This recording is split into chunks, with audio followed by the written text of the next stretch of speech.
Often history forgets about the foreign participants of military units during World War II. The recognition toward these units, which had battled against all odds in the face of constant danger. Often empires used foreign conscripts as cannon fodder or non-combatant roles. In some situations, foreign volunteers are used as public relations tools to boost morale. This concept is looked down upon for its use of soldiers who have no allegiance to the country they fight for. This army-sized unit is highly recognized for its allegiance towards a nation which is an unlikely sort. A set of unusual circumstances led to the formation of this army under desperate times. Yet these individuals who volunteered into this army chose to serve the lesser of two evil states. Through their service, their total liberation of their homeland would ensure them a future for them all. They promised to strike at the heart of tyranny and combat a greater threat. In the end, their recognition is silence for its allegiance, formation, and overall goal. These were the soldiers of the Russian Liberation Army, the Forgotten Army.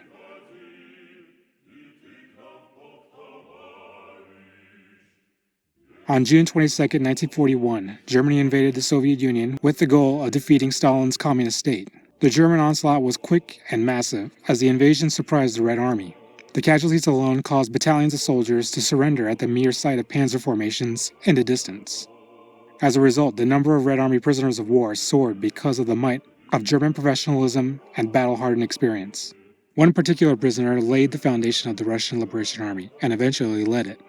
General Andrei Vlasov was captured due to the failed attack on the besieged city of Leningrad. His shock army could not break through the German lines, which was forced to retreat, which led to his capture days later. During his time in the POW camps, General Vlasov reflected upon the ideology he was serving. The Soviets under Stalin were a brutal totalitarian force which presented to be a danger to a vulnerable Europe. The Red Army was quickly regrouping, and the Germans were losing the momentum from the invasion. General Vlasov recognized the opportunity that was presented to him. The Germans took notice of General Vlasov's attempt to gain attention from inside the camp. The majority of the time he was being debriefed for information. Until he received attention from the Ministry of Propaganda, General Vlasov was soon promoted to be into a celebrity for his brutal anti-communist views. Vlasov wasn't a committed communist, unlike the mass majority within the Red Army leadership. Unlike many generals in the Red Army, they were purged by Stalin's order. Vlasov was spared from the purge because he was serving in China, advising Chiang Kai-shek's military. General Vlasov continued his campaign as a German celebrity as the war raged on. He mainly spoke to Red Army prisoners of war. The general talked about Stalin's crimes against the Russian people under his harsh leadership. Some Russian prisoners were inspired to join the German war effort. However, these Russians were not assigned to combat roles on the Eastern Front. Instead, they would serve in the Western Front, serving as nothing more but as auxiliary troops. However, the whisper of building an all-Russian army within the German army brewed. This public relations tactic was then appealed to the ministry to be characterized as a real objective, in name only. General Vlasov took it to a whole other level. He began by lobbying the German government to build this army with the sole mission of liberating the Russian state from Bolshevik oppression. He even formed a small committee to reinforce his narrative so the Germans would at least hear his proposal. This lobbying continued for weeks on end until he received the attention from Heinrich Himmler, the leader of the Waffen-SS. Himmler was intrigued by the idea and quickly got to work to convince a reluctant Adolf Hitler to form this army. For the army to be formed, Hitler must give the order to make it official. After all, he was the supreme commander of the Wehrmacht. The Führer was against it from the beginning because he feared of an all-communist insurrection within the army. Himmler retorted that the war on the Eastern Front was going bad for the badly battered German units. They needed reinforcements to slow down the Red Army advance. Hitler conceded soon after. Vlasov had his army. All went well except that Himmler pulled out of the deal which would have the Russian Liberation Army under the institution of the Waffen-SS. Himmler's strained resources alone could not train and equip the army. The responsibility soon fell into the army's hands. The recruits were rushed to Musigin training camp in southern Germany. The bulk of General Vlasov's newly formed army is composed of ethnic Russians. This includes auxiliary troops, deserters, and prisoners of war. These men gathered into the ROA as they were promised to defeat the Bolshevik tyranny and the liberation of the Russian homeland. This was heavily repeated by General Vlasov as he spent his time recruiting his army by visiting several POW camps. Again, he addressed the suffering the communists caused since the revolution. This is evident through Vlasov's written leaflet, the Slomensk Proclamation.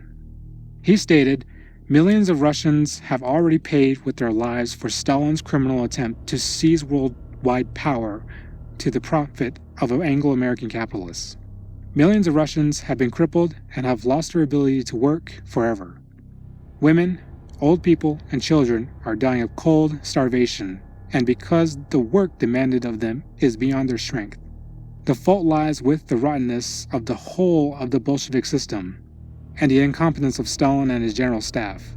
Thousands of these leaflets were dropped on the front lines as it revitalized Russian patriotism for many of the recruits as an open act of rebellion. Under the German army, the training was extensively professional, as many staff auditors noticed that several ROA recruits did not know how to properly soldier. While in the Red Army during 1941, fresh recruits were lucky to receive the mandatory 3-month infantry training regimen. This was evident in many engagements during Germany's advance, most notoriously the Battle of Stalingrad. The Communists were prone towards sending vast waves of untrained battalions into battle. These reinforcements were issued weapons that recruits should have been trained how to use or being sent into battle without a weapon at all. ROA soldiers were outfitted mainly with captured Soviet weaponry. In historical pictures that you can see several of these Ostrupen carrying Nosenagat rifles, PPS H-41 submachine guns, and DP-27 machine guns. This application of using Red Army weapons made sense because the majority of these soldiers were familiar to them while in the service in the Red Army. This was possible because the German army units were using Red Army weapons as the Communists made their infamous push towards Berlin. German High Command knew it was better to give these ROA soldiers Red Army weapons since it would be far more costly to train them with new German weapon systems. Training took time the German army didn't have. As far as the utilization of familiar weaponry within the ROA, these Russian soldiers had to distinguish themselves away from the Red Army. This meant they had to change uniforms. ROA soldiers wore German army uniforms with a distinctive Russian patch on the left sleeve of the tunic. They did not bear the Reichsadler, like many other German units, on the top of the right chest pocket, as the Reichsadler declared the unit its obedience to Germany. General Vlasov saw it appropriate for his men to have the Russian White Army symbol as a sign of resurgence of the Russian state. In all, ROA soldiers were outfitted with Red Army weapons, dressed in German Army uniforms, and they bared the Russian Army patch declaring Russian nationalism. By February 1945, one division of the Russian Liberation Army was trained and ready for their first combat assignment. The Soviets had already taken Budapest and are on their way to Berlin. By this time, Germany was on the path for total war. They were mobilizing everything they could get their hands on to try to stop the Red Army advance. This included outfitting the Hitler Youth as soldiers. No doubt the Russian Liberation Army would be deployed soon enough. On February 11, 1945, the 1st Russian Liberation Army Division saw combat on the Oder River. For 3 days of heavy fighting, the division was forced to retreat. They were outmanned, outmaneuvered, and completely on their own.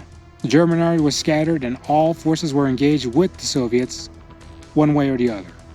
Vlasov's 2nd ROA Division followed the 1st Division to Prague to regroup and rethink their strategy.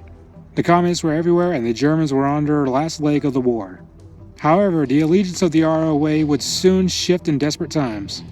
The 1st Division reached Prague, and its commander, General Bunyanchenko, asked General Vlasov to engage Waffen-SS units in the city. This was unbelievable as Vlasov re-examined the facts. The Western Allies were coming from the west and the Red Army was pushing to Berlin. The ROA could not return to the Soviet Union under penalty of death by Order Number 227. The Russians had to gain Allied sympathy. Vlasov gave the order for the 1st Division to assist Prague partisans to fight the Waffen-SS garrison. The battle was won and the partisans began to both arrest the Waffen-SS units and the ROA soldiers. These were communist sympathizers who were reacting on Stalin's behalf. This news reached General Vlasov as his 2nd Division quickly headed west toward the Allied lines. On May 10th, Vlasov's remaining army successfully reached Allied lines.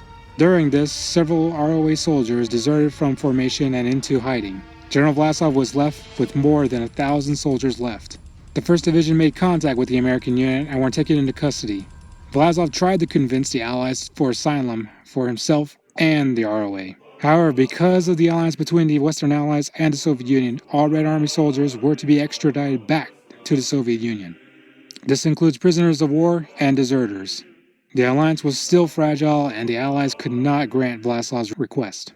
On May 12th, when Vlasov was returning from talks with the Americans, Red Army troops surrounded his escort and he was quickly taken into custody. He and his staff, along with the rest of the ROA, were taken back to the lands they tried to liberate. Andrei Vlaslov was executed on August 1st, 1946. Along with 12 other officers of the ROA were hanged in front of an audience. The remaining soldiers were either executed or sentenced to hard labor in the infamous gulags. These men of the ROA served as an example to those who decided to raise rebellion against the communist state. Their memory is now covered in controversy and forgotten as a whisper in history. Historians will claim that these men deserved what they got from the beginning. Their allegiance to the German Reich was doomed from the start. The war effort was against them from the start. This narrative does not clarify the reason why these men joined a campaign to liberate their lands from an already oppressive regime. One must ask again, would you serve alongside a lesser evil to liberate the oppressed? Obviously a question that many would wish not to answer, especially during World War II.